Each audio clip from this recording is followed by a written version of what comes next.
устроили пиротехническое шоу в виде километровой башни. А знаменитый небоскреб Бурдж-Халифа стал этой ночью самой высокой новогодней елкой на планете. Мы говорим всему миру с Новым годом. Я невероятно счастлив.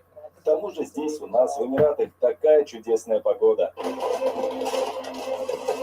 А это уже Лондон, кульминацией захватывающей фантасмагории с дронами и фейерверками, стало появление в небе над городом гигантской морды британского льва.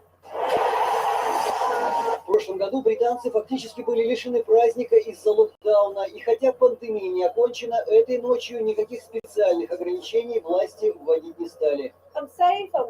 Все хорошо, я вакцинировалась. Я думаю, что штамм омикрон проходит легче.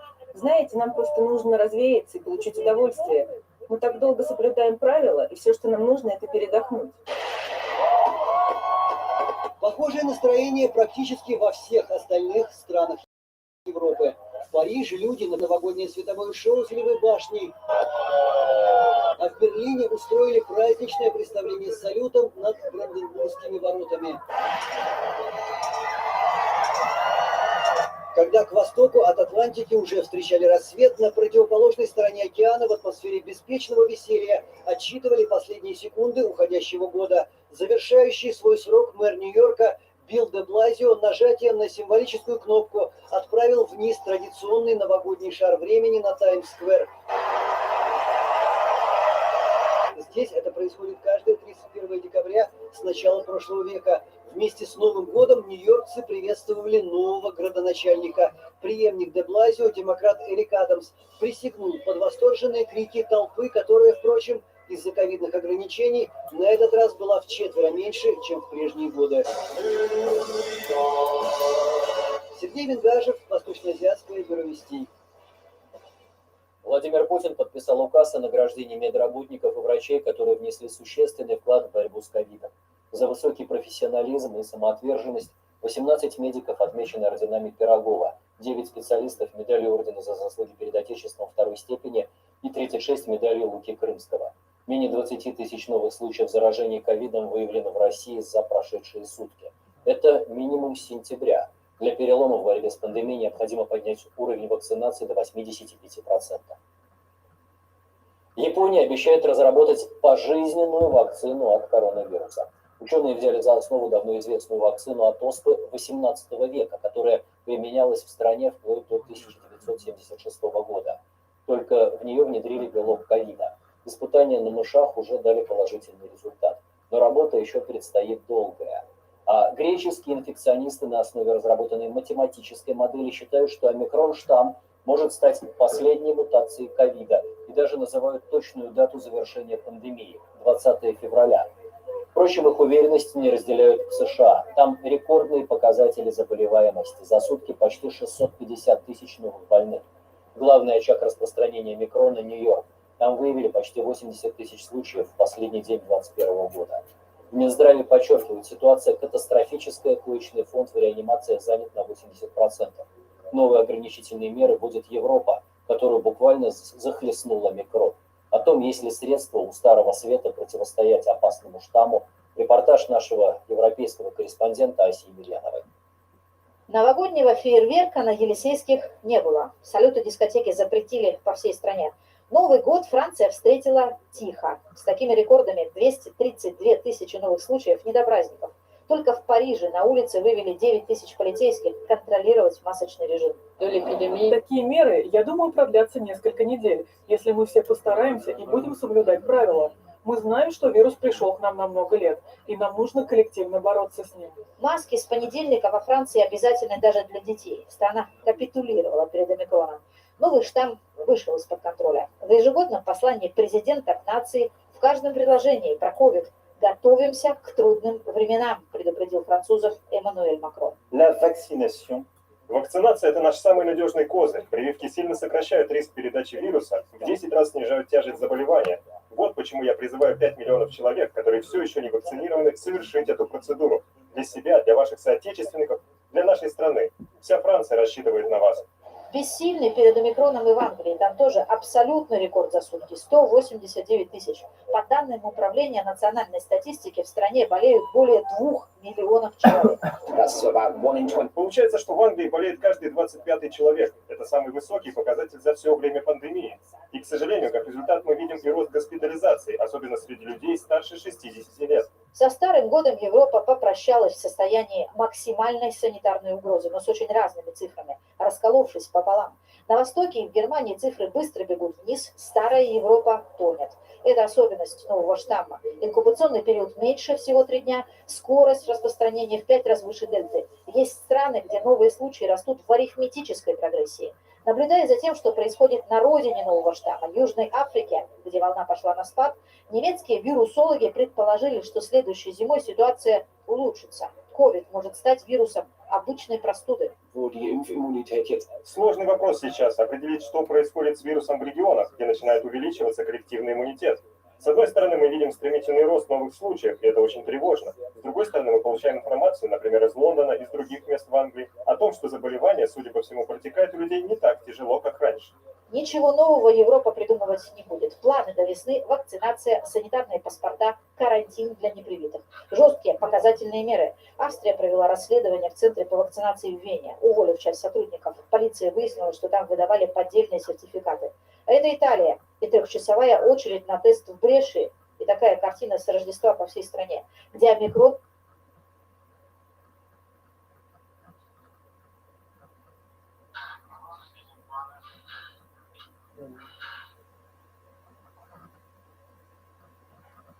стал доминирующим вариантом. Данные за 31 декабря 144 тысячи новых случаев. Неделю назад было 50.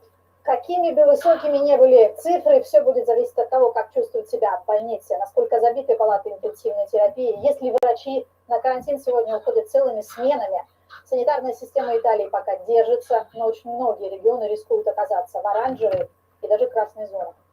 Асия Емельянова и Антон Чикаев, Вести, Южноевропейская игра. Еврокомиссия планирует присвоить зеленый статус атомной энергетике и природному газу. Как сообщает Financial Times со ссылкой на проект документа, европейскую программу инвестиций в АЭС планируется продлить еще минимум на 2 десятилетия. Эта новость пришла всего спустя сутки после того, как Германия остановила половину из 6 своих атомных станций. О том, что происходит с немецкой энергетикой, репортаж шефа Берлинского бюро вестей Михаила Антонова. Над градирнями АЭС еще бьется порог. Остановленный реактор отдает в атмосферу остатки тепла. Нижнесаксонская Гронда, одна из 3 станций, прекративших работу в новогоднюю ночь. 2 другие — Гундерминген в Баварии и Брокдорф в Шлезвиг-Гольштейн. Из энергобаланса Германии разом выпали 6-7% генерации. На фоне зашкаливающих цен на мегаватт-час в Европе это сразу обострило спор, а кто же в конечном счете прав. Немцы, которые безоглядно ударились в свою зеленую революцию, или французы, англичане и финны, которые строят новые АЭС. В ЕС это конфликт на высшем уровне. Президент Франции пытается добиться от Брюсселя признания ядерной энергетики частью так называемой «зеленой сделки». Кстати, текущие цены на энергию во Франции не слишком сильно сказались на потребителе. Все-таки 70% электричества вырабатывается АЭС. Но для немецких зеленых, дорвавшихся до власти, это все равно. Хорошо известно, что у нас разные позиции по вопросу о ядерной энергии. В Германии приговор атому вынесены. Зеленые, которые контролируют теперь все профильные ведомства, экономику, энергетику, климат, приведут его в исполнение. Хотя, да, формально не зеленые это затеяли, а Ангела Меркель в 2011 году, сразу после аварии на АЭС Фукусима. Драматические события в Японии являются поворотным пунктом для мира и поворотным моментом для меня лично. Мы не отключаем ядерную энергетику, мы создаем условия для энергоснабжения будущего. Подразумевало ли это создание условий любой ценой в установленные сроки, даже если правильнее повременить, уже не важно.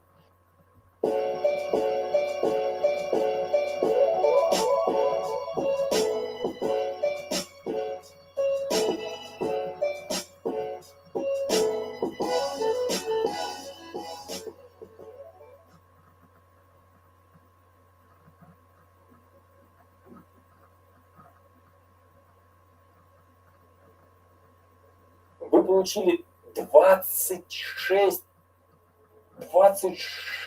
миллионов денег. 26 миллионов? Ёпа. Да я сейчас могу нанять вон кучу героев. 222к повреждений герой. Охренеть! Слушай, здесь монстры какие-то по 7 миллионов.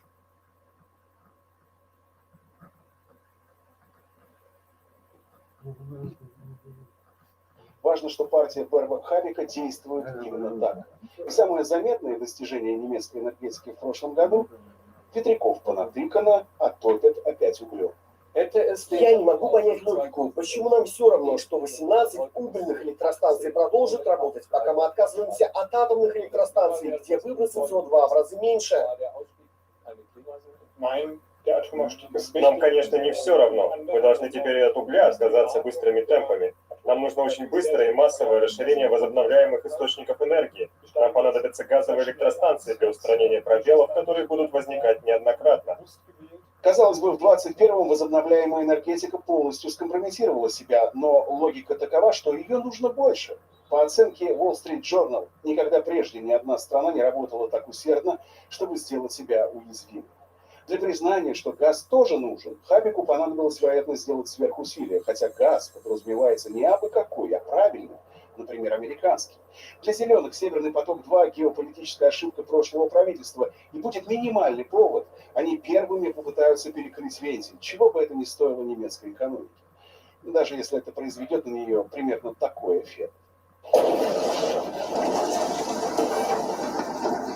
По предварительным оценкам, только на утилизацию АЭС, оборудование могильников и хранение радиоактивных отходов Германия потратит около 170 миллиардов евро до конца века. Если работы будут идти без сбоев, мы начнем демонтаж с 2023 года. Самый важный вопрос – ликвидация радиоактивных компонентов – также будет вскоре решен. Но у нас уйдет несколько десятилетий, прежде чем мы полностью избавимся от сооружения. Вероятно, в разы больше средств понадобится для замещения атома и углеводородов климатической нейтральной генерации, а ее понадобится очень много, коль скоро существуют планы перевода всего немецкого автотранспорта на электрическую тягу.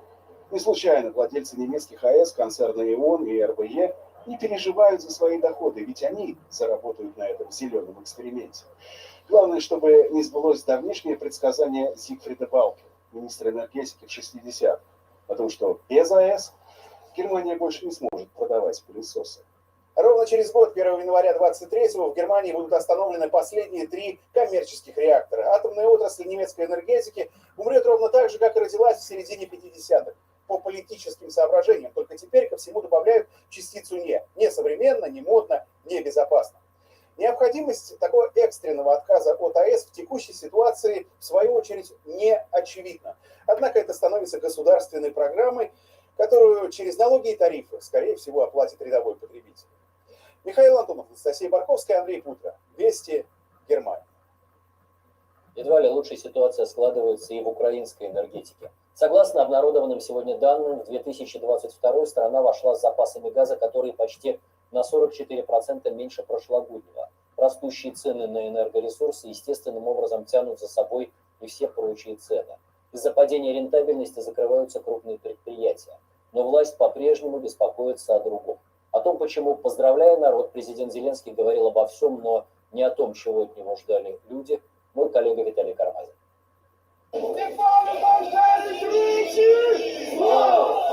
Это стало уже больной традицией для Украины каждое 1 января праздновать день рождения националиста и пособника фашистов Степана Бандеры. Растяжка с его лицом, тут же портрет поменьше, кресты да казаки с шашками, не пустившиеся разве что в гопак. Агрессивные молодые националисты в балаклавах и с факелами в руках прославляют Бандеру, и словно из солидарности Зеленский публикует видео новогоднего ужина, гостей на котором встречает почетный караул в форме, похожей на бандеровскую.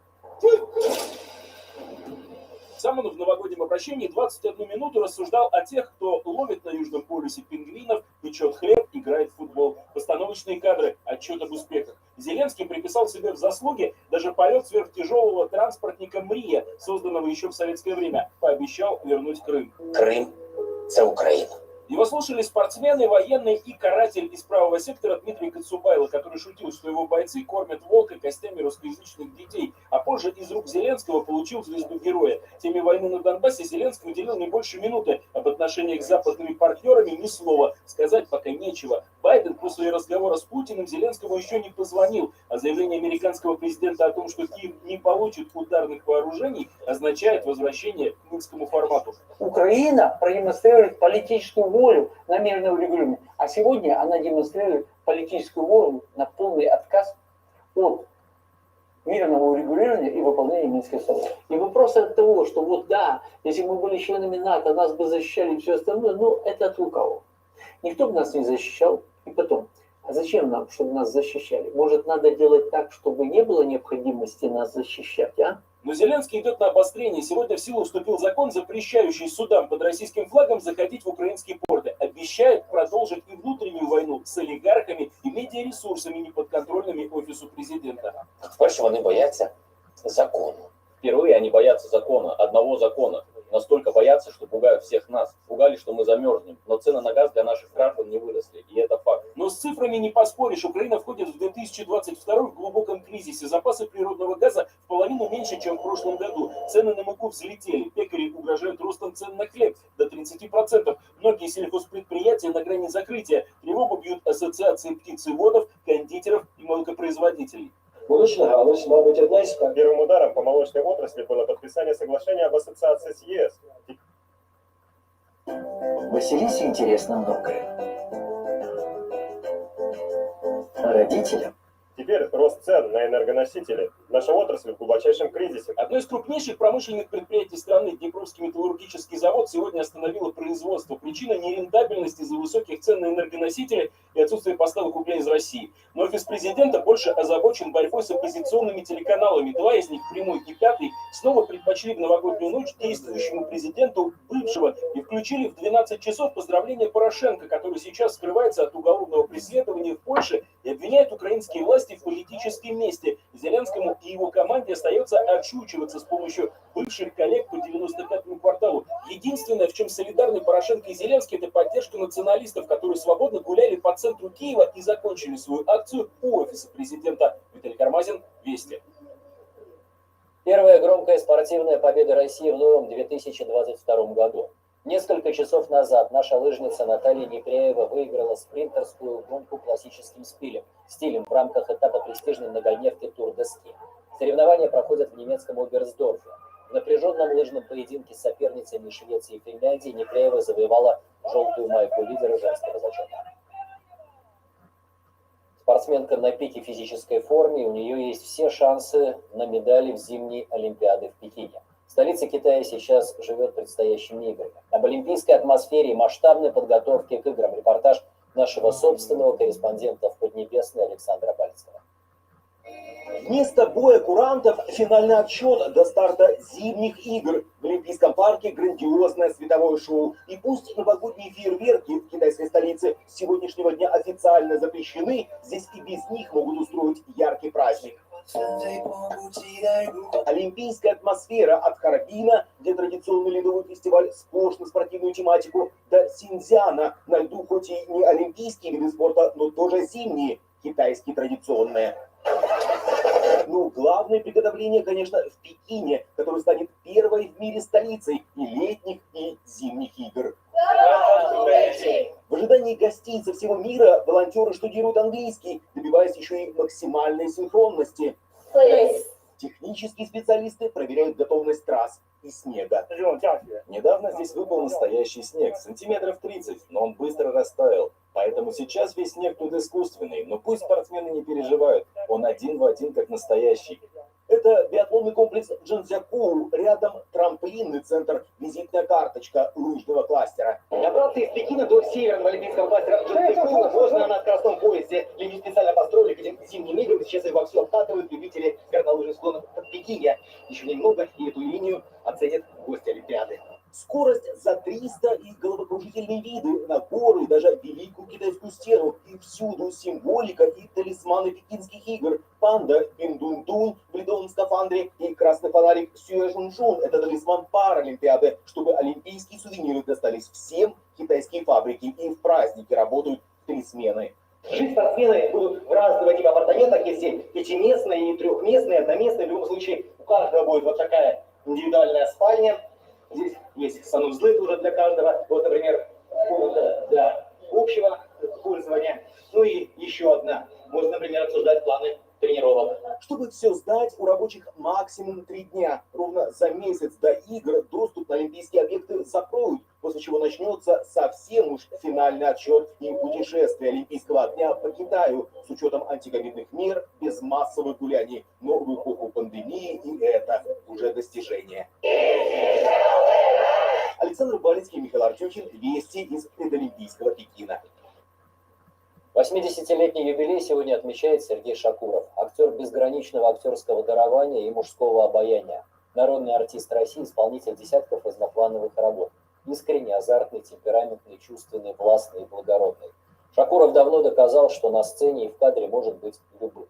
Сам про себя Сергей Каюмович говорит, что он художник, возможно, поэтому не становится начальником. С днем рождения Сергея Шакурова сегодня поздравил Владимир Путин. Репортаж Ильи Филиппова. Сергея Шакурова очень часто называют одним из самых свободолюбивых артистов. В чем это свободолюбие? Служат современники, вот назначил встречу за час до начала нового спектакля, то и дело занят в кино.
Редко отказываются от ролей и никогда об этом не жалеют. Ну, что жалеть? Ну, я просто знаю, что мне будет еще интереснее.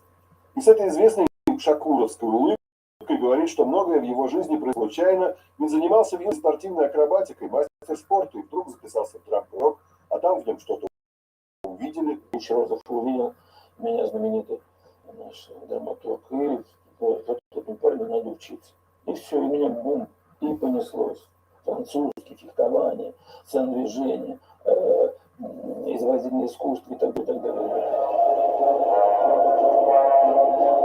В фильме «Разбудите Мухина» он в своих красочных снах общается с Пушкиным и Дантесом, вдохновляет на восстание Спартака, а здесь, свой среди чужих, чужой среди своих, командир Красного эскадрона. Лодку большую наш отец решил достроить для внука. В фильмах, это когда мы влезли в этот материал, я думал, боже мой, неужели он это сделает?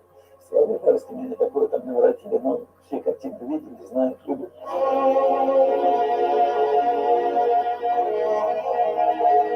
Сыграл этого Забелина просто блестяще. Так азартно, так искренне. Вот это картина дружбы. Галина Ивановна придумала вязать модные уги для хипстеров. Но надо же их продавать. Внук напомнил, используй промопульт. Пара кликов, и уги носят... Это картина о том, как могут и должны дружить мужчины настоящие, как они должны сосуществовать. В этом смысле Сергей был там просто идеален. На коня ругаться это вы придумали или это Михалков придумал? А ты что стоишь дома? Это его трюк. Это полностью его. Ты чего стоишь? Иди сюда! В 1981-м Шакуров предложил свою концовку фильма «Любимая женщина» механика Гаврилова, которую мы теперь и знаем. Отказался играть у Масленникова в «Зимней вишне», но согласился на одноногого Смола в Шерлоке Холмсе. Правосудие? А правосудие требует отдать золото людям, не имеющим к нему никакого отношения. А в «Визите к Минотавру» два Шакуровых, одержимый мастер Страдивари и въедливый прокурорский работник. Мы с Сергеем Каюмовичем как два полюса, так точно сошлись. И хороший текст, и наши эти разные амплуа. Он следователь, умный, красивый, а я бандит, злодей и преступник. В фильмах Соловьева и правда у Шакурова чувственные, возвышенные роли. Но даже если играет Шакуров преступников, у Сергея Каюмовича они все какие-то благородные. Сейчас очень жестко стало. Сейчас больше месяца картина вообще не снимается. А тогда мы снимали 1,5 года, 2. Борис Толков снимал «Солдаты не рождаются», я не помню, сколько. Мария Маратович Хуцей, с которым я работал на месяц мая. Вообще, да, просто уходил со съемки. Говорит, нет, у меня нет настроения, нет снимать. Шакуров никогда не хотел руководить театрами, хотя это ему предлагали. Вот оно опять, свободолюбие. Мне очень скромно, но я художник. Вот. Мне интереснее творить самому, чем пальцем, мне это не интересно. И потом мой темперамент это просто не позволит. Я не могу долго смотреть на безбедность. Сейчас в «Современнике» нашумевшая пьеса Флориана Зеллера «Папа» о пожилом больном отце, очерствевших ему детях. И папа здесь Шакуров. Я не смогу приходить к тебе каждый день. А кто тебя возьмет? Кто тебя возьмет? Но я не могу оставить тебя одного. Илья Филиппов, Павел Мейер, Филипп Дубровский, Елена Финошина. Вместе. Новогодние каникулы – лучшее время сходить в кино всей семьей, особенно когда в прокат вышла заключительная часть сказочной трилогии «Последний богатырь».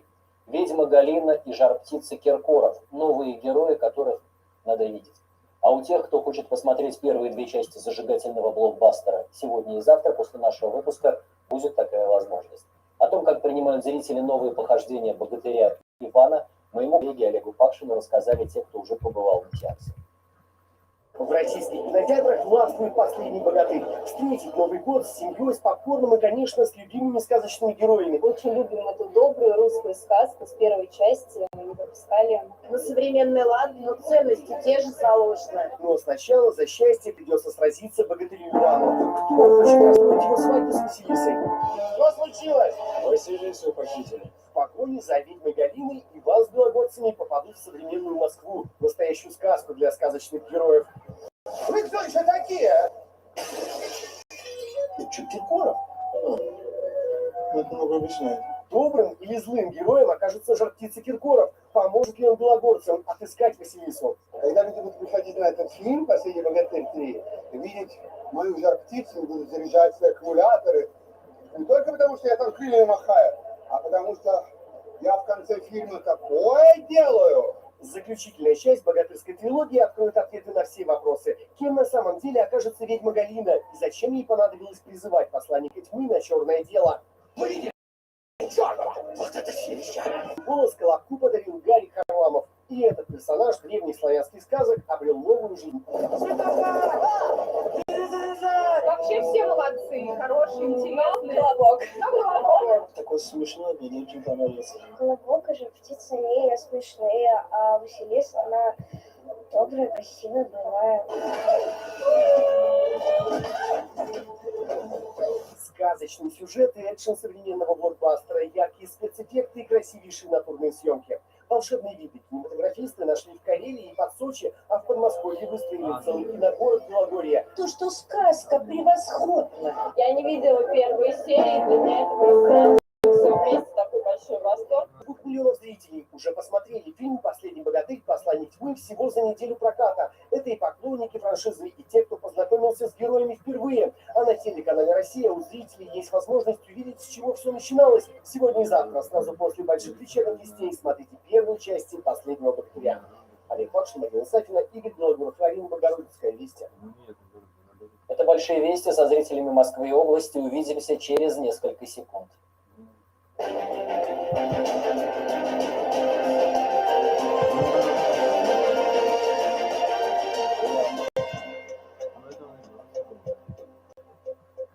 Москва продолжает отмечать Новый год. Конечно, особая атмосфера сейчас в столице, в центре города. Улицы превратились в одну большую праздничную площадку. Тысячи жителей и гостей столицы отправились на катки и площадки фестиваля «Путешествия в Рождество».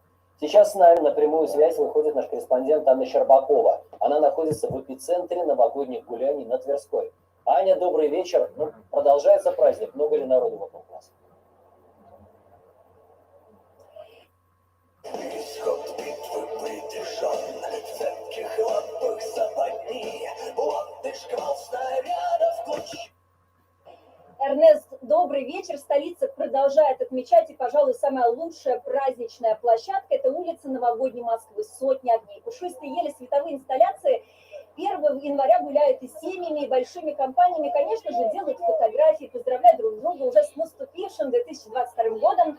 Праздничное настроение усиливает атмосфера вокруг, нарядная вечерняя Москва, новогодние ярмарки.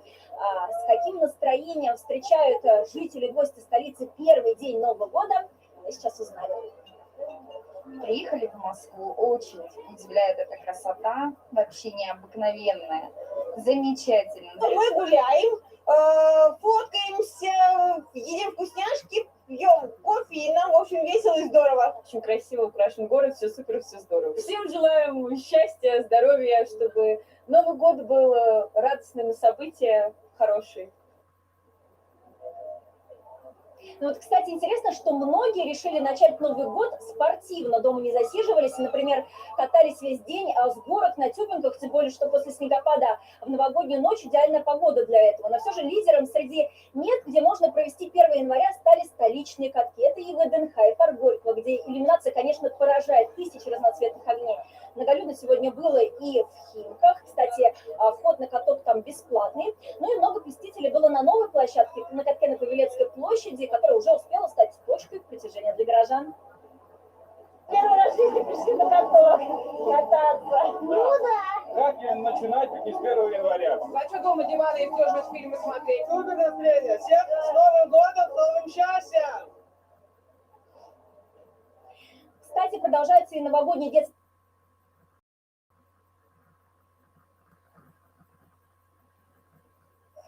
Puta carnera que son tontos, huevos.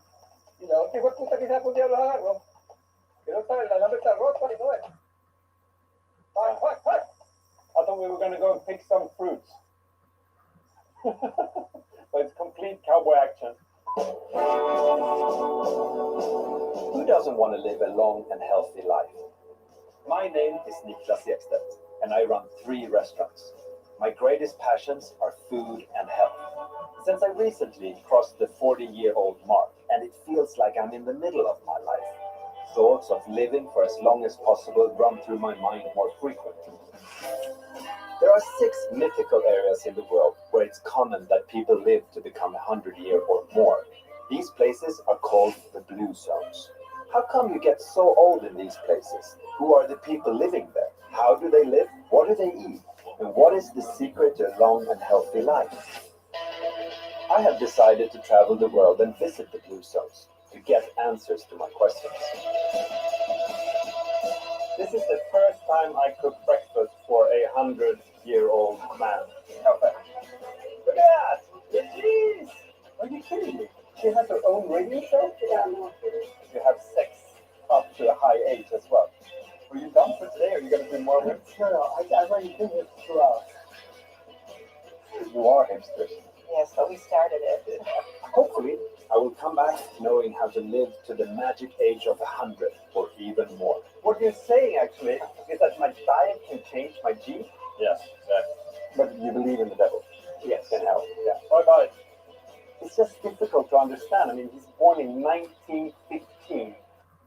some of the things that came into my mind was that what if my family thinks that I only care about the money and earning them?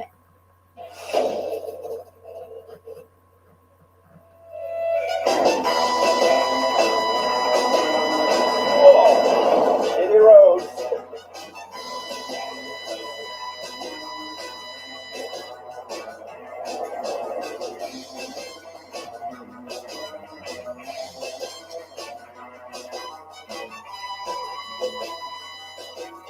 Now I'm in Costa Rica.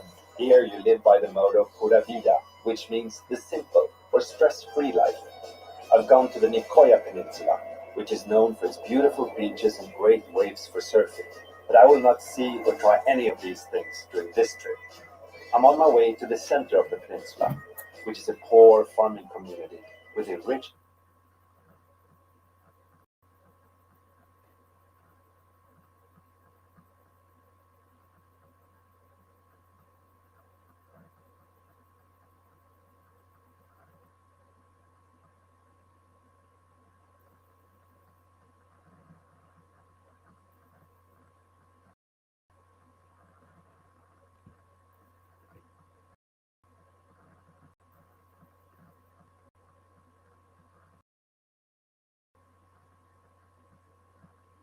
life.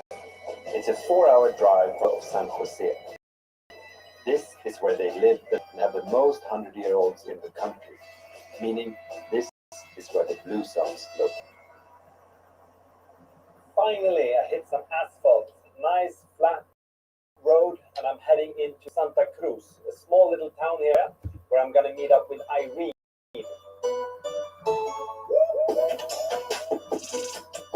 Irene Rodriguez Salas holds a Master of Public Health and works as a science journalist for La Nación, one of the largest newspapers in the country.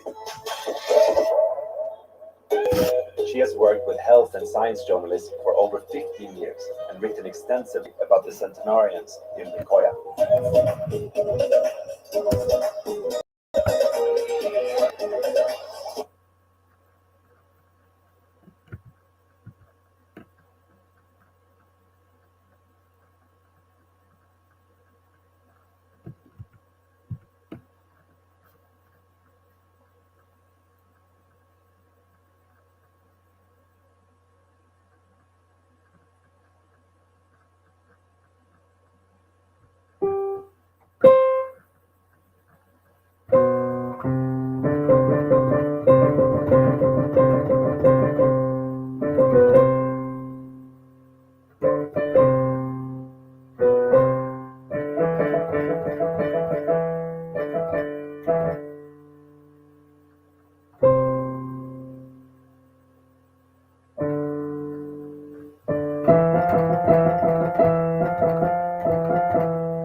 Наоборот, это и есть то самое, да. Наоборот, наоборот,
Вот это и там.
Thank you.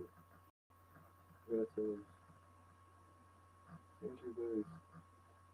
Thank you man. Please. Learn for chapel. Learn for chapel.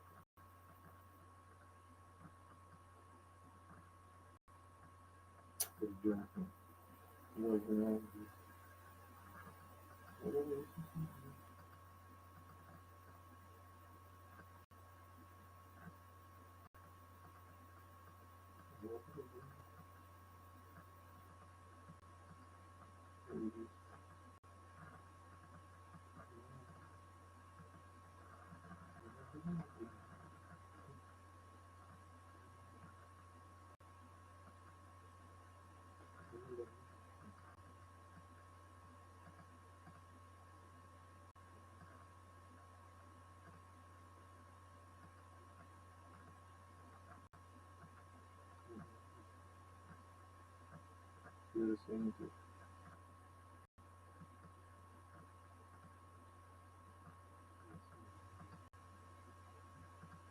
Интересно.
Вот это было, а?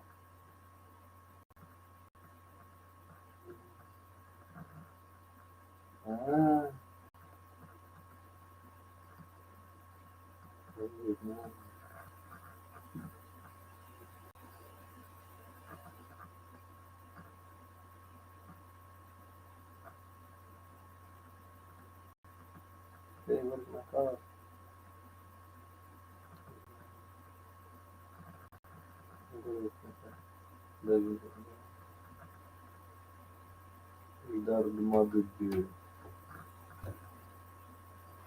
Open up.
Camera is open. It's open. Camera is open.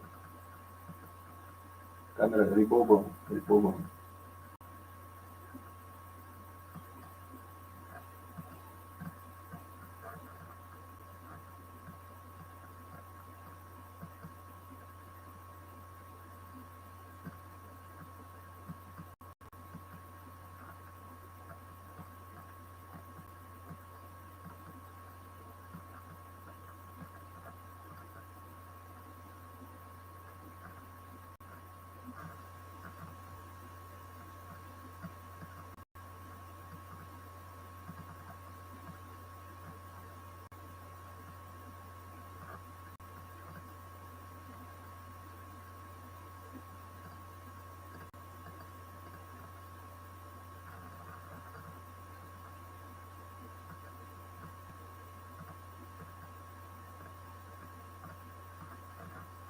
Ну, это есть, на самом деле, это не будет.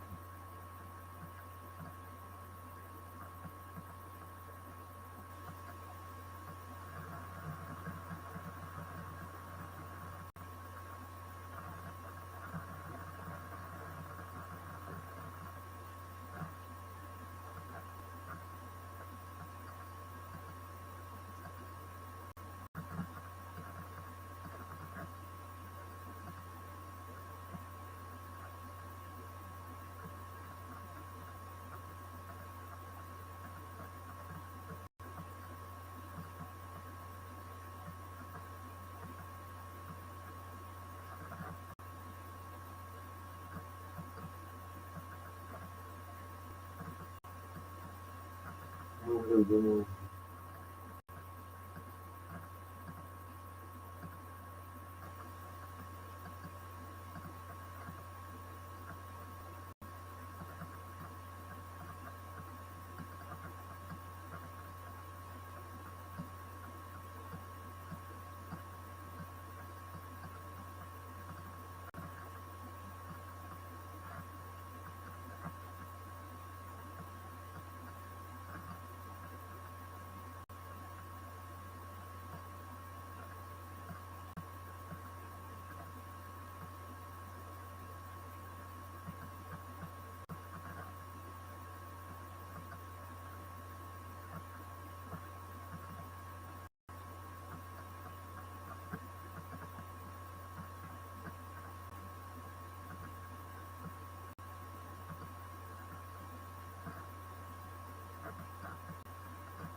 Я могу.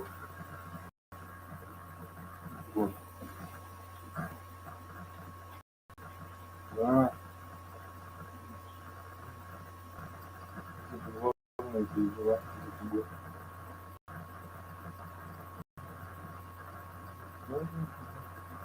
Ха-ха.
Это был непростой год. Но каждый раз, когда нам удавалось находить маленькие радости, он становился сильнее. Не забывайте дурачиться в новом году, как бы он ни был. Дали им 500 рублей баллами за покупку топ-товаров в приложении AliExpress.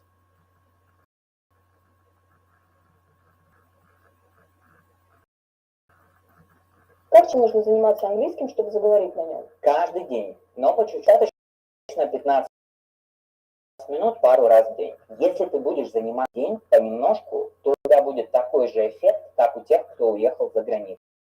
То есть погружение в язык. Я не могу. Что делать? Это называется языковым барьером или синдромом собаки. Ты сказать ничего не можешь, понимаешь? Это только количество, когда тебе нужно достаточно говорить на английском языке. Каждый следующий языковой барьер будет уменьшаться. Боюсь потратить время впустую на английский. Как правильно его учить? Чтобы не терять время в поиске правильных методик, чудодейственных способов изучения английского, просто запишись на мой бесплатный вебинар по ссылке внизу. Всего за 2 часа я расскажу, как правильно учить английский, чтобы заговорить на нем всего за 2 месяца. Регистрируйся по ссылке внизу и до встречи.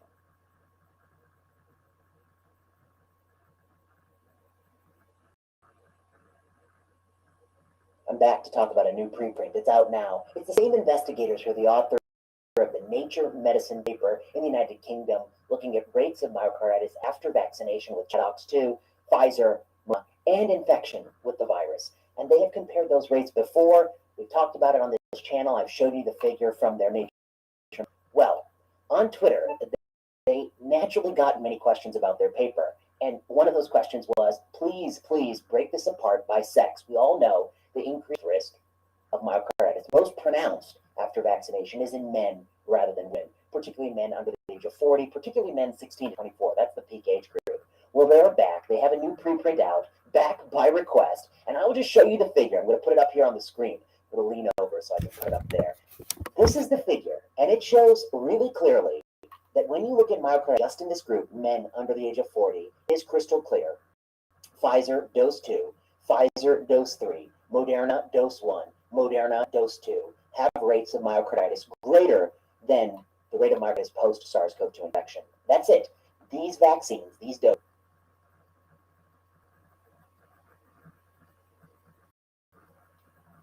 Pfizer dose post-SARS-CoV-2 infection. That's it. These greater Moderna dose 1, Moderna dose 2 have rates of myocarditis greater than the rate of myocarditis post-SARS-CoV-2 infection. That's it. These vaccines, these doses, dose 2 Pfizer, dose 3 Pfizer, dose 1 Moderna, dose 1 the ChAdOx, which I'll set aside because we don't use that in this country, that's used in the UK. But the mRNA vaccines, dose 2, dose 3 Pfizer, dose 1, dose 2 Moderna, have rates of myocarditis in men under 40 that exceed the rate of myocarditis after natural infection. That's an important point. That's a vastly important point. This paper, of course, it's still an underestimate. The denominator for vaccines is known. It's the number of vaccines you put in an arm. The denominator for infection, here they're using tested positive in the system, but that's not everyone. We all know there are people who have gotten sick with this virus who didn't go seek testing, and they're not going to be in the denominator there. As you add those people in the denominator, that number is going to get smaller. That red bar is going to shrink a little bit. Okay? That's just what's going to happen. Someday they might correct that. The other thing they're not doing here is separating out 12 to 15, 16 to 18, 19 to 22. I love to see that kind of separation because I suspect, and I believe there's a lot of data that supports this, that 6 will be the peak demographic, will be the most unfavorable there. What does this mean? I think this is incredible information. It's information we should have. It's information that's going to, people who've been saying the precise opposite. but it's information that I think is necessary, and I wish that they hadn't have said those things that they had said, that infection has a higher rate of myocarditis. It doesn't have to. There's no have-tos in this world. You need to look at this sober and empirical way. What does this mean? I think it means a few things. One, we have now seen in this country that is a push for boosting 16 and up. I think we need to acknowledge uncertainty in that age group of 16 to 35 men, what risk-benefit balance of dose 3 is. We don't yet have robust data showing that the dose 3 in that group can further lower risk of hospitalization, which is already quite low, the first 2 doses, and how to weigh that against the risk of myocarditis, which is naturally going to occur with dose 3. I think that's a very difficult regulatory gamble. I've written about that on my Substack many times and in other places on my page today, etc. And that's a sort of place that we're going to have to keep thinking about. And Willie Gillard is an excellent person on Twitter to follow, the University of Pittsburgh professor on drug safety. The second thing I think is that we could have done things that I think could mitigate this risk. You know, we won't have to be all the vaccines all the time at whatever schedule the company devises, or no vaccine. It can be something sensible in between. Try to get the best benefit of the vaccines and mitigate the harms of the vaccines. What might that mean? If we had invested in spacing out dose 2, if we had invested in preferring Pfizer over Moderna in men under the age of 40, if we had rethought a little bit about the evidence we want for boosters and maybe think about boosters in young men, these are all sensible things a society can do, and they're things that other societies have done. Germany has suspended the use of Moderna in men under 40. Other countries have extended the time interval between doses, such as is going on in Norway.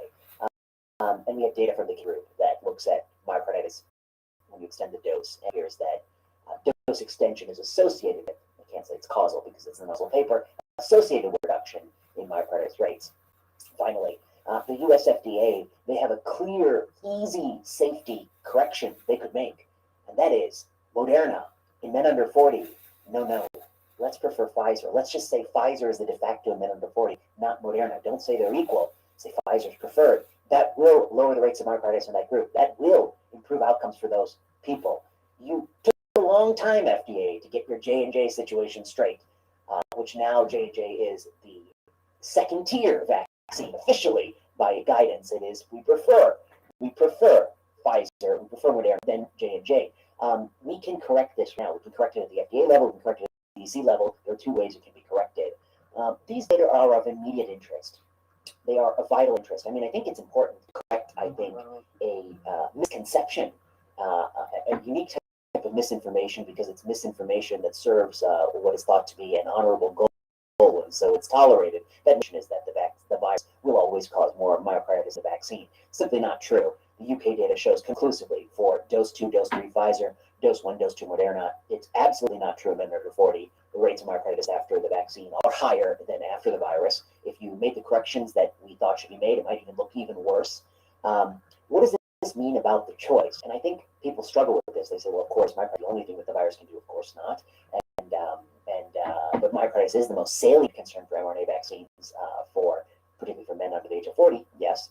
So how do you weigh these things? And I think every time you do analysis, you have to say, you know, having had 1 dose, what is the potential delta benefit for the second dose versus the potential delta adverse events for the second dose? Having had 2 doses, what's the potential delta benefits from the third dose versus the potential delta AEs for the bad dose? You know, what's the change in adverse events? What's the change having had the 2? And that's a very difficult calculus, especially when you don't have lots of randomized control trials. A lot of people in that age group. What we do have is Israeli data, which I think is quite compelling. It's in the New England Journal of Medicine.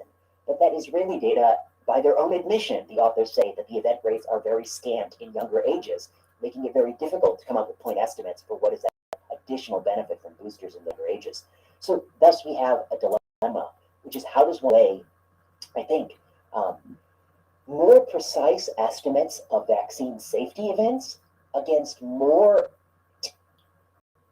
TZ will help you to get started with continuous integration for free. Every big thing starts small, but today's small is different from yesterday. Front end, back end, mobile, security. With tenuous and unreliable estimates of vaccine efficacy as one moves down the booster train at ages and based on different comorbidity patterns and by different different sexes. And I think then you've got a tricky regulatory question in terms of medical science, in terms of medical policy. And something that I like to spend a lot of time thinking about. We publish a lot of papers in this space, and it's easy to be soothed by a poll that more is always better, push the dose, push the frequency, it's got to be good. In fact, that's almost the mantra for medical oncology for many decades, is that's always the right answer, and that's what a lot of people are gravitating to when it comes to vaccine science. It's also easy to frequency, it's got to be good. In fact, that's almost the mantra for medical oncology for many decades, is that's always the right answer, and that's what a lot of people are gravitating to when it comes to vaccine science. It's also easy to succumb to another poll, which is none of them are necessary at any age, which is also, I think, a very indefensible position and dangerous. And then the middle ground, where we used to all live, but it's harder to find people here. It's called sensible middle ground, where what you do is you maximize the benefits of vaccine products. You try to minimize the downsides or harm. When you're alerted to an AE, and that AE appears to be in the same ballpark or greater than the risks of bad outcomes from the illness itself, you immediately put all your attention on that, try to generate more credible data, and try to clarify that space. Than right now is what we ought to be doing. I think this is a huge and tenuous issue. It's a very important issue. What's at stake, of course, is the current pandemic. What's going to happen in the next few months? That's at stake. Naturally, that's at stake. What's also at stake? I think the future of public trust in science. Probably for 20, 25 years, it'll probably be that sort of generational lag. And any poisoning of that trust, any error here, if you make a regular gamble, you turn out to be wrong. You turn out to actually have recommended something that's a net decrement for some people.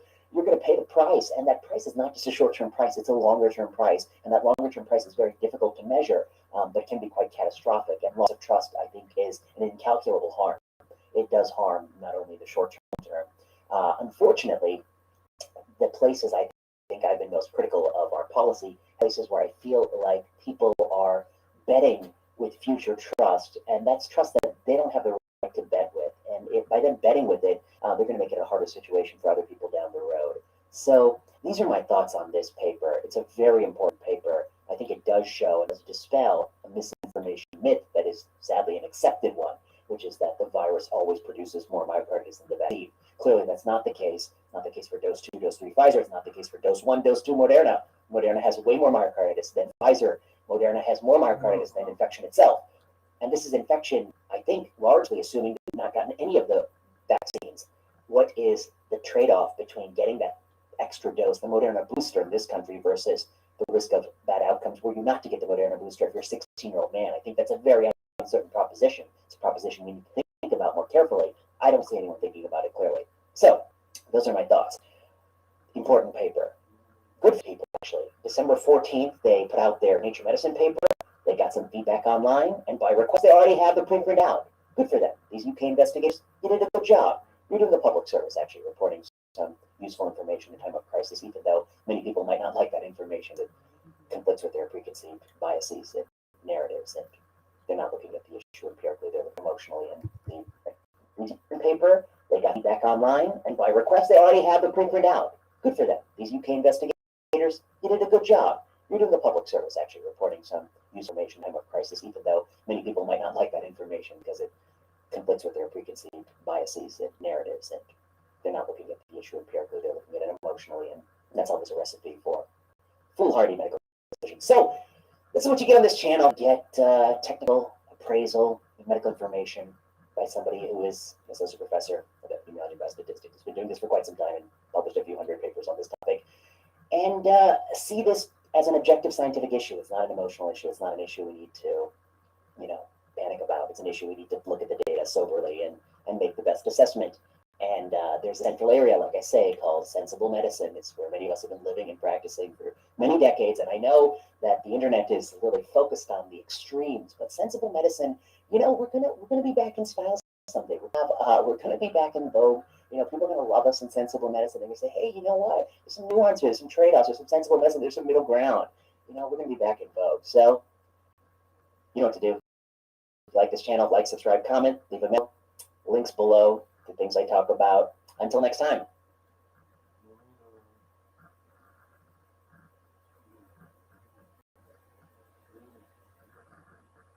Hi, and welcome to today's episode of Piano TV. I'm Alicia, your host. I'm a little bit cold today, hence the full suit thing happening here, even though it's only mid-September.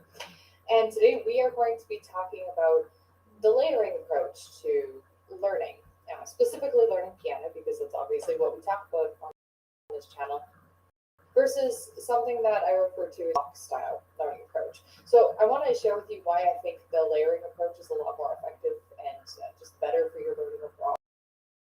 Makes things more fun, you'll have experience learning, even if it is a little bit, so to speak, than the block approach. And I'll get into what all this means. These are just insights that I've gleaned from observation, both of my students over the years with teaching piano and also my toddler. So let's get started.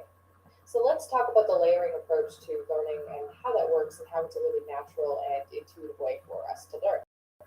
When all of us learn, we do a little bit at a time progressively over a long period. So for example, when we learn how to walk, we don't learn how to walk all at once. We first start toddling a little bit, and then we develop enough skills to learn how to run. Then eventually we develop enough skills to learn how to jump.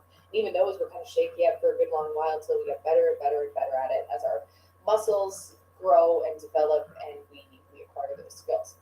So the whole journey from learning how to walk starts maybe at say 15 months. And to learning how to run and jump, you're not very good at those things quite a few years after that.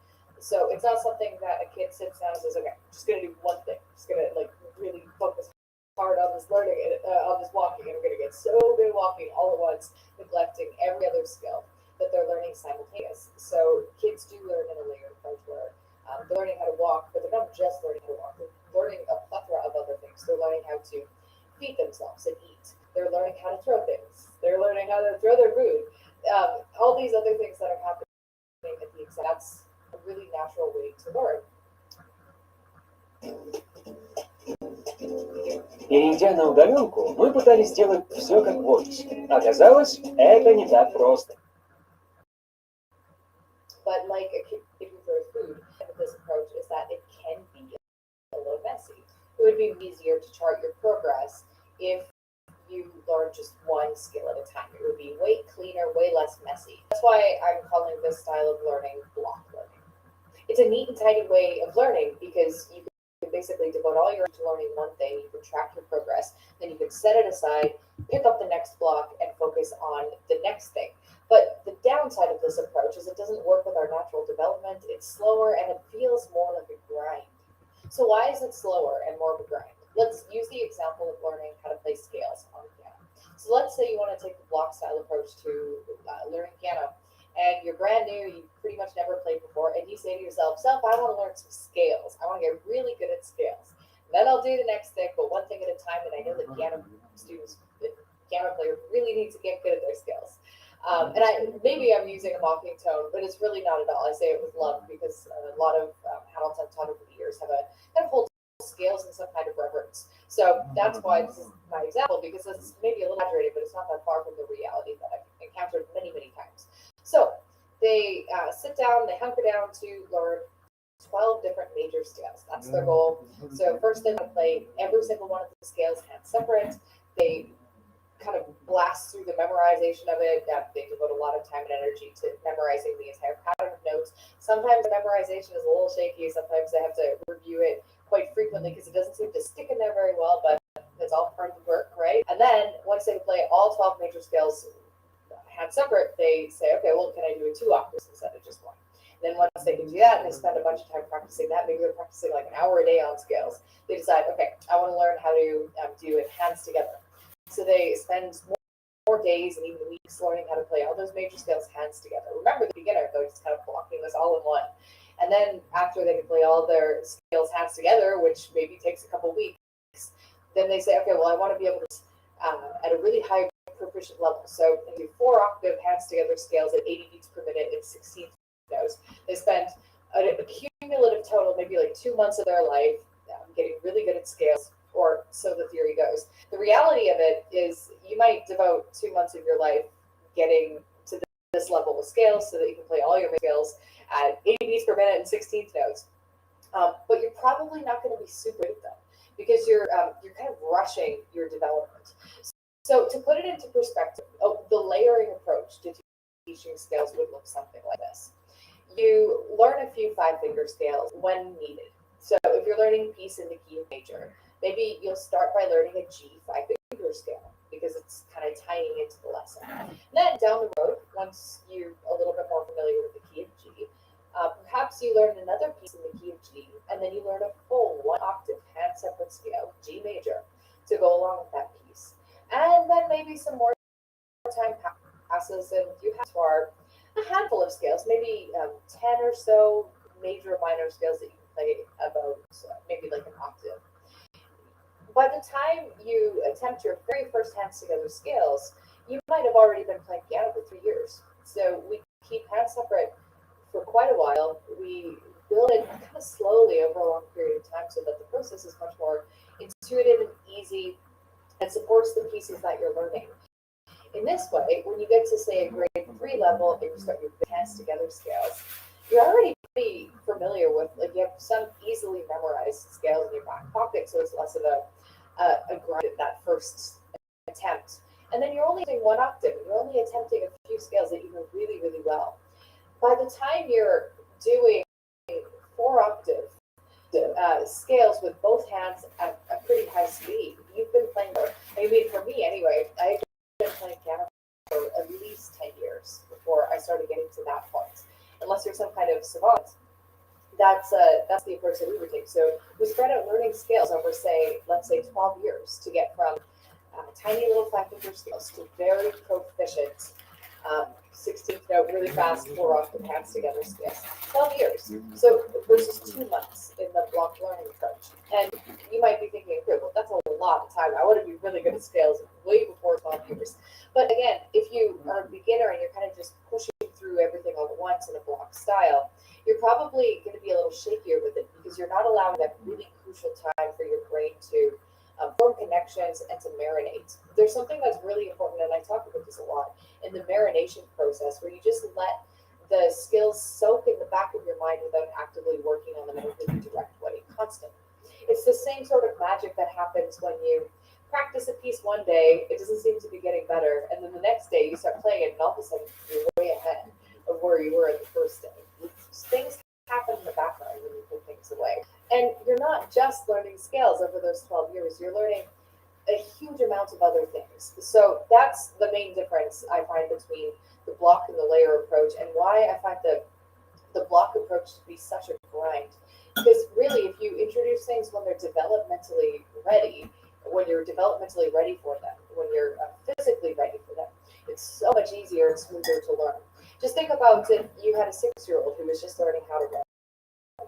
And instead of just learning how to letters and do basic reading, you were also teaching them complex grammatical rules. How well do you think those grammatical rules are going to stick? Versus when they're already fully competent writing, and then a little bit later on, when they're a little bit older and they have a better understanding, they have bigger vocabulary, they're pretty comfortable with writing. Those concepts are going to be better at it, they're going to be faster at it, it's going to be more intuitive, it's going to make more sense. So I like to follow a similar approach with music. The layering approach might seem slow, but it's natural, simple, and intuitive. When you're combining learning a whole bunch of skills in tandem, so for example, if you're learning how to read notes, you're learning how to distinguish different colors by ear, you're learning how to do expressive phrasing and so on. If you have a whole bunch of these skills that are always being slightly improved, it keeps practicing interesting and engaging. So at a grade 1 level and a grade 2 level in piano, you're doing pretty much the exact same things. At both of those levels, you're working on your ability to read and discern different rhythms in music. You're exploring how to play with better hand balance and things like that. The big difference between grade 1 and 2 is that grade 2 is a slightly upgraded version of grade 1. It's just a little harder, but you're learning all the same concepts. It's not like Карантинный кризис привели к огромному количеству банкротств по стране. Сейчас расскажу вам, как на этом получать ходу. you learn depth technique in grade 1 and then proper phrasing in grade 2 and so on. You do phrasing and dapper pedal in both grades. You just gain experience with it, and maybe the techniques of doing so get slightly harder each grade. It's so much more satisfying to play music in that way. So I have a list of skills that I would want every student about to start grade 1 to know. This was a guide for me, and it's something that I still use when I'm teaching lessons to basically make sure that when I'm teaching preparatory.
What's that? You want to see someone install and run totally untested code on their Christmas tree?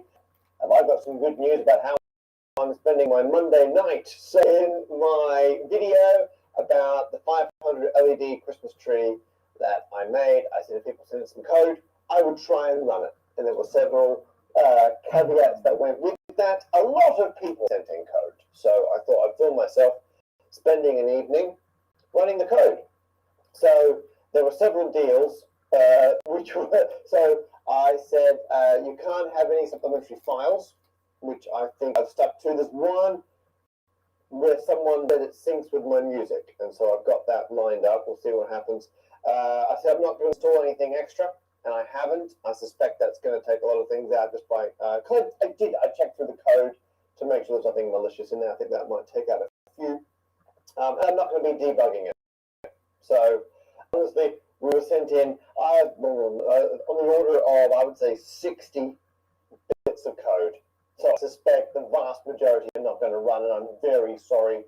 I wish I could spend longer debugging it, but I cannot. So anyway, let's do it. So, by the way, it's now like early January. This tree is just falling apart. Like, if I just touch it, it's just, the noodles are just crumbling off it. If I give that a good shake, it would be a totally bad tree.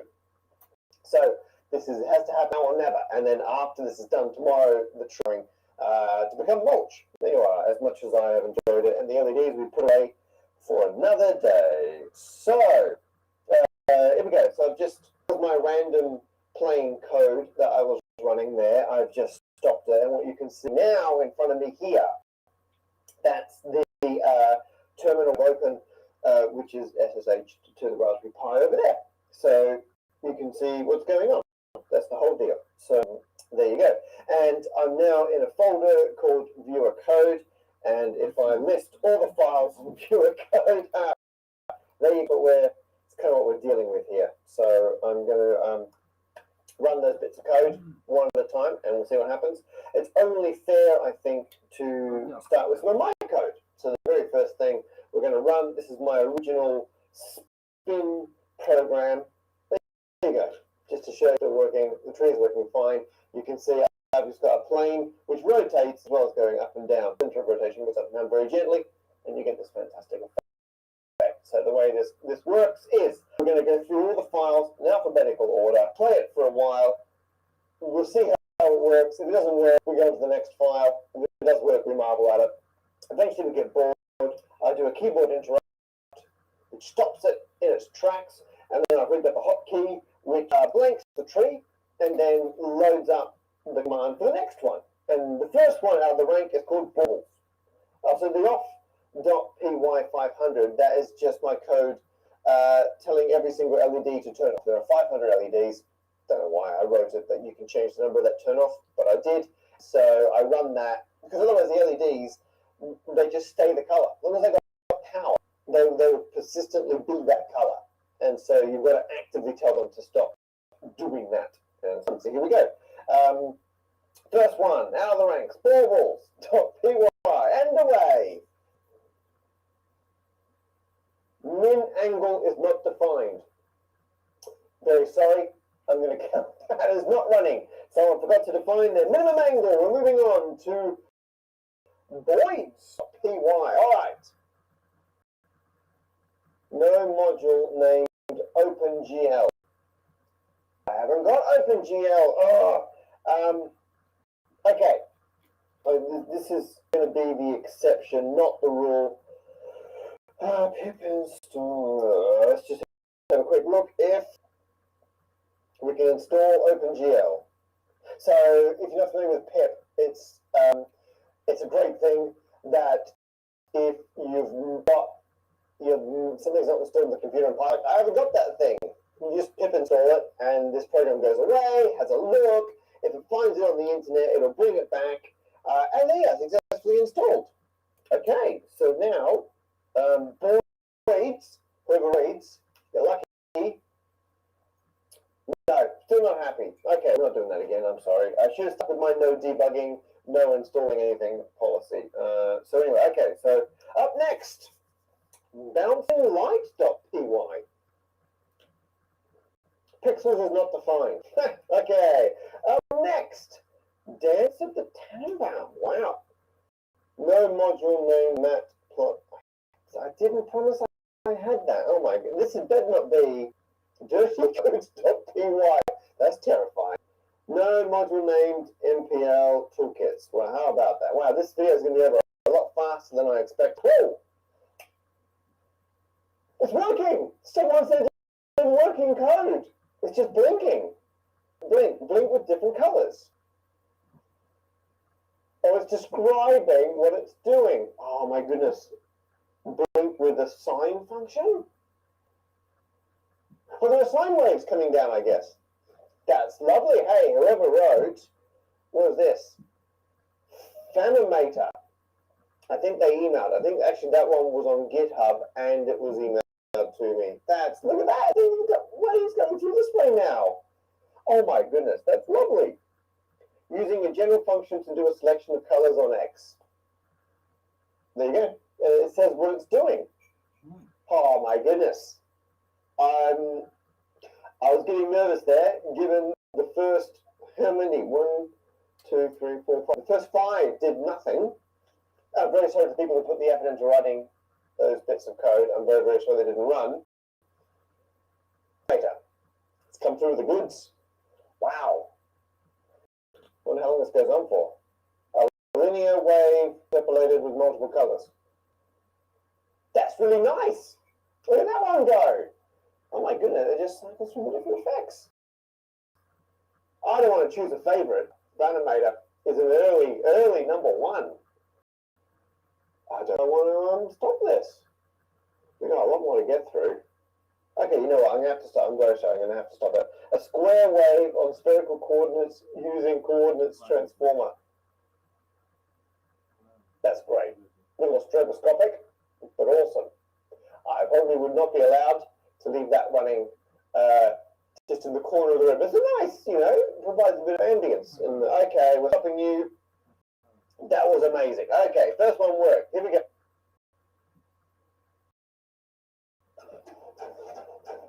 ТНТ. Без меня он будет несчастье. Он будет несчастье. Такой язык. Несу про себя. Зараза неблагодарная. Привезут меня голые по душе. Фу! Пошла, тихо. Мне плевать, кто вы. С 10 января в 8 вечера. А это кто? Это моя мама. Вот. На ТНТ. Here we go. Up next, fire animation. Dot. Oh, it's working. That's nice. What is that? It's a fire, I guess. Good work, fire animation person. That is delightful. I am using the original file names people sent in. So if you're waiting to see if your code appears, if you've renamed my sample code into some kind of unique file name, then you'll see them pop up as I run them. If you didn't, if you left it the generic name, I picked a name which I think describes what you claim your code will do. And so I think fire animation, from memory, I named it that because whoever wrote this had left it with the default name. But that's very cool, very cool. Nicely done. I mean, it's no animator, but it's good. Okay, up next, what we got here? Fireflies. Nice. I assume the fireflies moving around in a random pattern.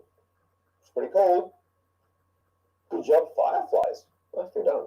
Okay, moving on. Up next.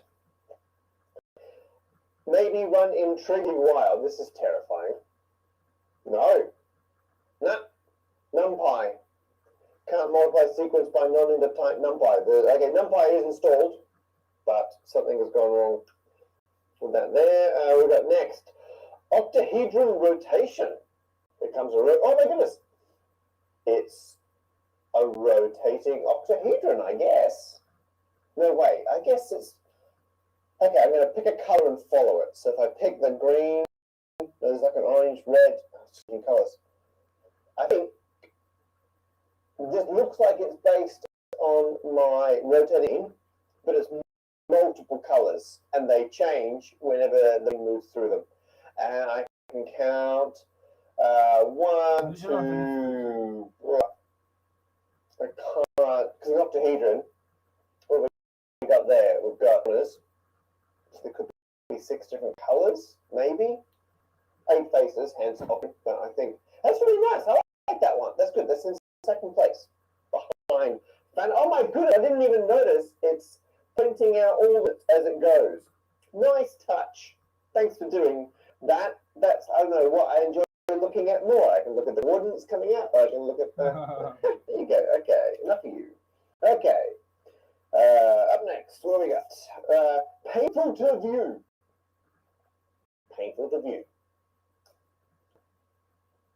You're not getting. Claims it's running. So the person who wrote, oh, there's like one LED on. What is that doing? They're not kidding when they say painful to view. There's a single LED down there. I don't know, maybe it's the first one in the sequence. It could be LED 0. It's cycling through colors. And that's it. So painful to view, I'm afraid, was boring to view. But thanks for trying. Okay, up next, Perlin. That's the type of noise. So I guess this is a random noise generator. Wow. I mean, technically, this could be random noise. And there's a tiny statistical probability that we're just getting all zeros. Can't rule that out. So it could be working as intended. So it's very unlikely. I think it's somehow. But it is running. It's just not displaying anything. Oh, yeah, I see. Oh, wait, it ran and then stopped. Oh, that was short-lived. Okay, anyway, up next. Rainbow and Fireplace. I split this into 2 files. So someone, there's a bit in there we had to comment a bit out to do the 2 different versions. And so I regret doing that. I went in, and so this is the rainbow one, I guess. Oh, that's nice. Psychedelic, but nice. I mean, I'm enjoying it. It's in your face. Screen, because I can see the screen on my camera. It looks a bit better than in real life. It's very, but on the screen, maybe it's just tiny, it looks better. Anyway, so that's rainbow. Shall we stop that? My goodness. And let's see over there. And Fireplace. Oh. The same NumPy problem. Something like it might be okay. Moving on. Rehoboam. Oh, that's cool. What is this? Just like red dots moving around. Nice. If you coded that one, very enjoyable. I like what you're doing. Bizarrely, that could be the Fireplace one that we didn't have a second ago. So I totally would have accepted that as Fireplace, but there you are. That's cool. I don't know what it's doing. Thing is, like, that could be a really clever implementation. Like some people did Game of Life, some people did all sorts of cellular autonoma, random noise. I think there's like a smart snake where it plays a game of Snake, but automatically. So this could be one of those things, but my is just so low resolution No, it doesn't work. There's a sentence I didn't think I'd ever use, but it's pretty predictable I would have used that. Okay, RGBs. Here we go. Yep. Now, here's one of the problems with RGB values. Whoa, well, that's happening. A lot of RGB colors are very washed out. And when I wrote my original code for the tree, I had to write my own fading setup, right? So in the software, I would light LED up and then fade it down. And I just took it in a straight line from that RGB color back to the origin of all zeros, which works. There's some weird colors. There's a whole world of color, like theory and perception and stuff that I didn't go near. Well, that's nicer. Those colors are good. And so often, if you're just naively approaching RGB as a mathematician, you get some strange colors, you get unnatural color progressions because you're thinking about them as a 3D point or as just three separate values, and then moving around and changing them as such. And you're not factoring in how humans would actually perceive those colors or how RGB LEDs would actually display them. I'm sure some people did. I did not. Anyway, that's lovely. That's very nice. Good job, RGB spheres. Okay. Moving on. Here we go. RGB spheres again. Is it the same file? It's the same file. I'm sorry. So So problem is, I've got a GitHub, and people would email me files, and so I've just accidentally got them twice. And so someone did point out, because I've got a GitHub, so I can put code I want to share on there. I don't really actively look after that. Like, I check in and I see what people are doing, but I'm not GitHub fluent. A friend of mine, Oliver, who's programming, is now helping me keep an eye on the GitHub because people are putting in pull requests and stuff, and they put a lot of work into things, and I'm just letting them languish like in GitHub purgatory by ignoring them, and that's not fair. People put in work, they should. It shouldn't just sit there, nothing happening to it. So I'm going to be better now at responding to stuff on GitHub, which is to say, Oliver is. Some of that flashing, by the way, the current draw. The energy draw exceeds what my power supplies can serve up, and you get this weird strobing effect where there's not enough juice to go around. Just so you know, it's not as if people haven't necessarily programmed something flashing like mad. It's just my terrible power supplies. Okay, coming up, salesman. This is a traveling salesman simulation. Board is not defined. No.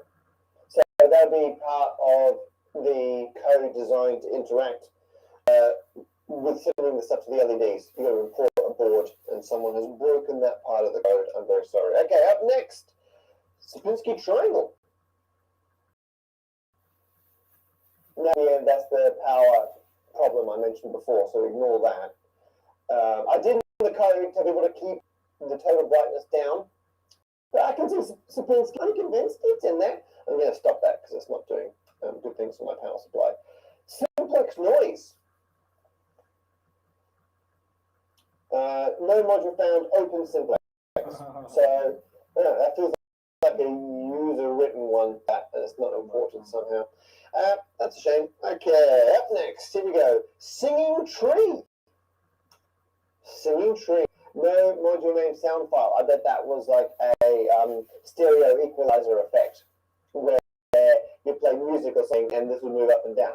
And a lot of people requested that, and I didn't do it originally because I didn't have a way. There's no microphone or anything rigged up in my Wi-Fi, so I couldn't find a good way to get an input.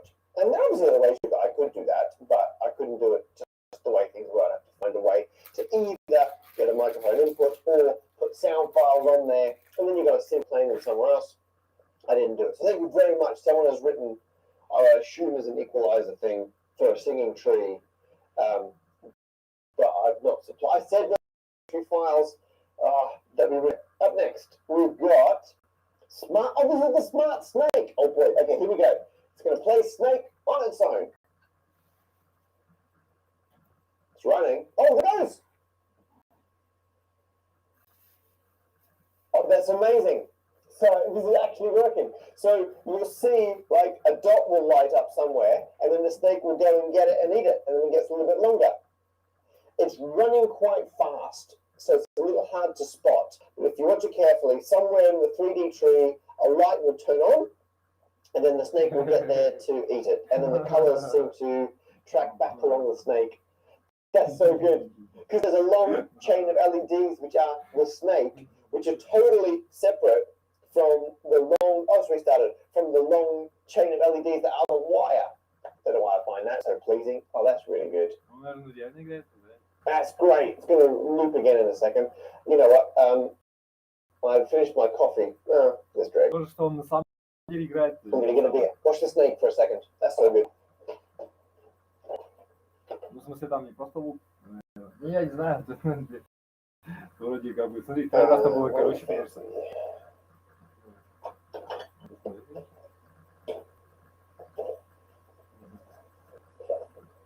I mean, this is my genuine night entertainment. That's me trying to find a bottle opener. It's been finding a bottle opener. Bottle opener.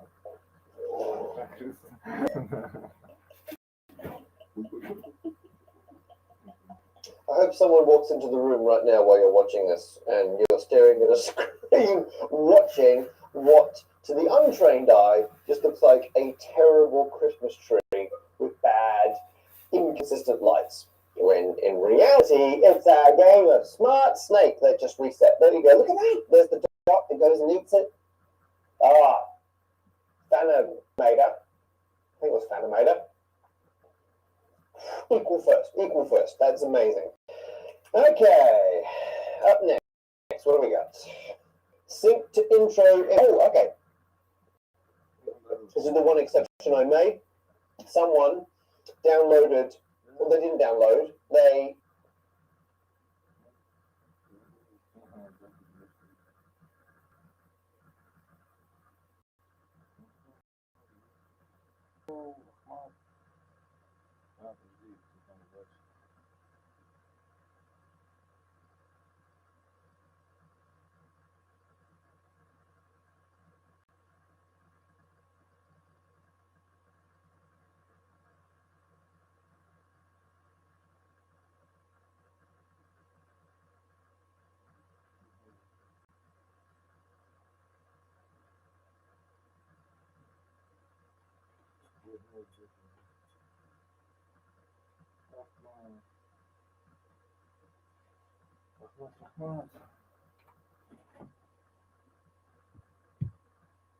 ripped my theme song, the new mixed version, from the beginning of the video. Howard, my music person, puts a lot of effort into ridiculous remixes of the stand-up theme. And so this person here, so if the code works, it should blink 4 times and you start the theme song on the implied link. So let's just see if it runs first before we get too excited. Okay, so I'm going to cancel it. Okay, and what am I going to do now? So I'm going to run it again. And I've then got to play the song. So I'm going to play it in the room so I can enjoy it. If it doesn't get picked up off my mic, I'll edit it afterwards. But I'm trying to avoid having to edit this video because I'm a man of finite free time. So here we are. I'm going to play it again, and then I'm going to go start the song on the 5th one. So here we go. Play. Cue up the song. I think I got it. I think that's matching.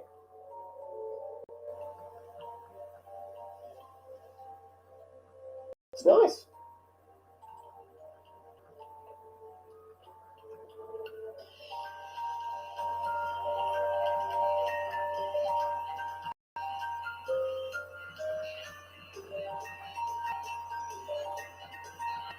It's building something. It's just doing that. Oh, it broke! It broke! It broke! Oh. Argument 3 of type. That's really disappointing. That was going so well. I'm very sorry whoever wrote that. We tried and it failed. Okay.